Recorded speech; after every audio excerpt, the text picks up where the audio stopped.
Good evening, everyone. My name is Derek Lawson, and I'm a distance education graduate student and a full-time financial planning professional. I traveled here tonight from Kansas City to happily introduce all of you to two amazing individuals that have been very influential to me in my time at Kansas State. That is Drs. Christy Archuleta and Sonia Britt.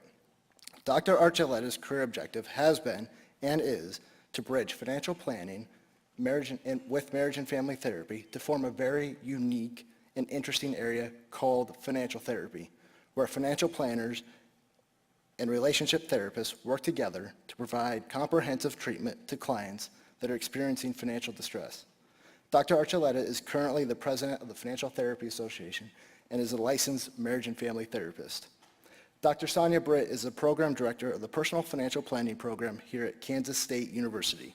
She was the founding president of the Financial Therapy Association and has an education in both financial planning and marriage and family therapy. Dr. Britt is known for her groundbreaking research in physiological assessments of stress within the financial planning and counseling settings. As a matter of fact, Dr. Britt and the Financial Therapy Clinic here at K-State University were recently featured in an article by the New York Times. It is because of the work of these two outstanding individuals in the area of financial therapy and thinking outside of the box when it comes to working with clients in a financial planning setting that made me choose Kansas State University to further my education. In fact, I've enjoyed working with them so much and they've been so influential to me that my wife and I will be picking up from Kansas City and moving to Manhattan as I embark on my doctoral program, so that way I can learn from them firsthand. Lastly, as one of the first students in the new financial therapy certificate program, I can say that there is great interest in financial therapy and that the education that it has provided me as a practitioner has provided meaningful solutions for my clients who have exhibited financial distress. This exciting time in financial planning is largely because of both Dr. Archuleta and Dr. Britt, and both of which were pivotal in the creation of the first textbook on financial therapy. So, tonight, it is my honor to introduce you to Dr. Christy Archuleta and Dr. Sonia Britt.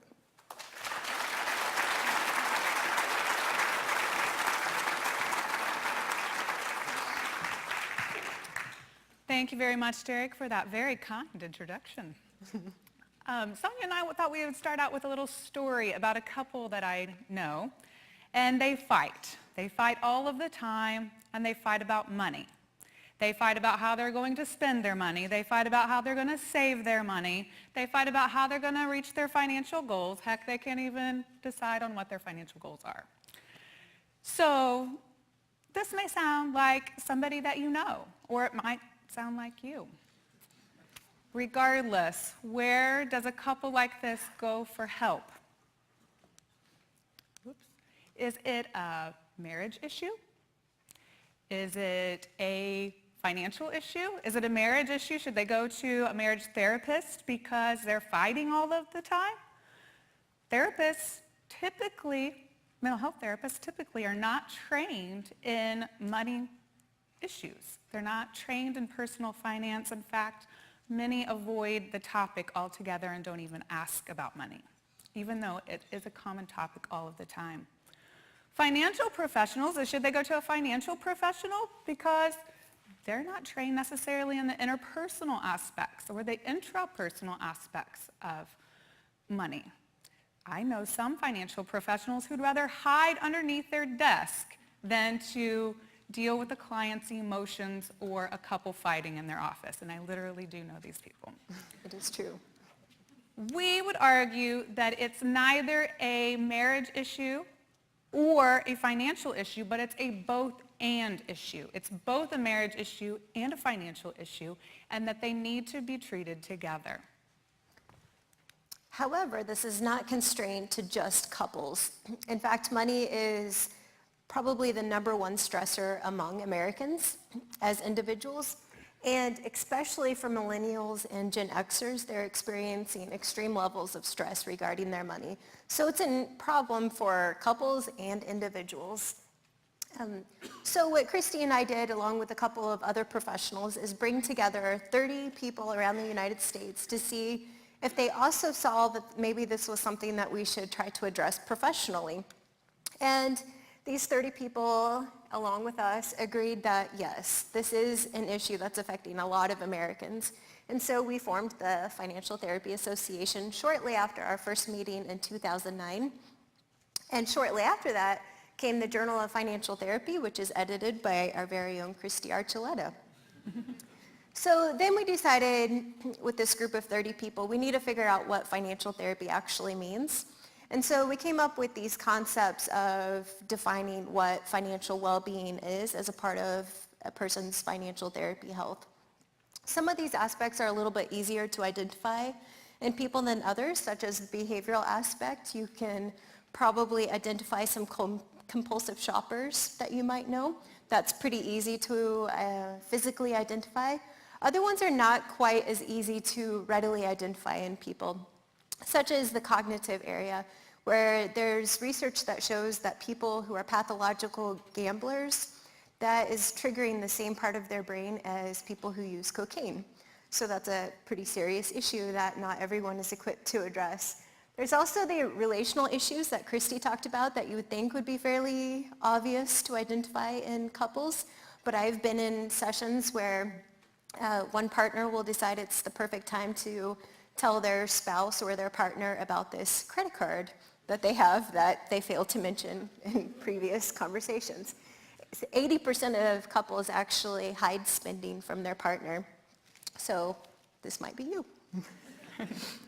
The way we go about teaching about financial therapy at K-State is really wonderful because we provide experiential training to the students, as you can see here, but we also are able to provide services to the community members, often at no charge, which is great for everyone. The solution-focused financial therapy model is developed by Christy, and it involves collaboration with financial planners and marriage and family therapy students.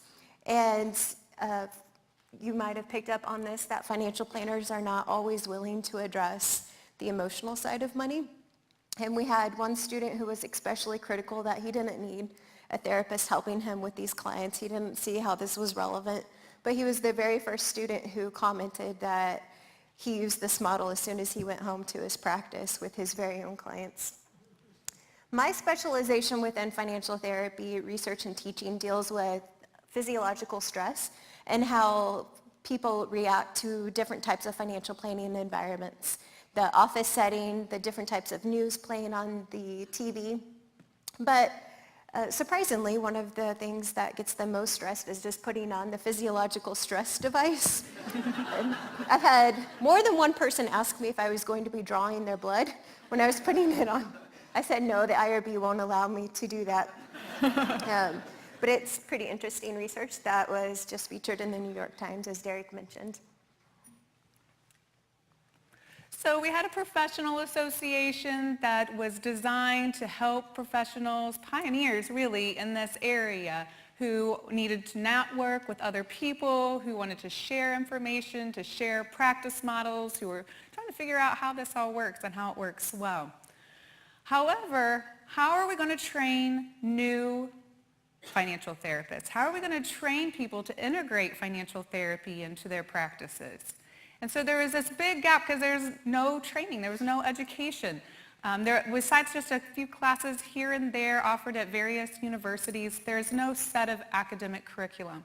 So last August we launched our graduate certificate in financial therapy, and to our amazement, we were just expecting a handful of students for the first offering of the course, but we've had 4 times that many students in our classes. So it's been really a very great experience. So the program is really designed to help people understand, to gain the knowledge, to go back into their practices. We have many people who are professionals, mental health professionals, financial professionals who are already out in the field working. So it's designed to help those people go back into their practices and integrate these financial therapy aspects, as well as to help students who are going to be launching their careers in one of these areas or as a financial therapist.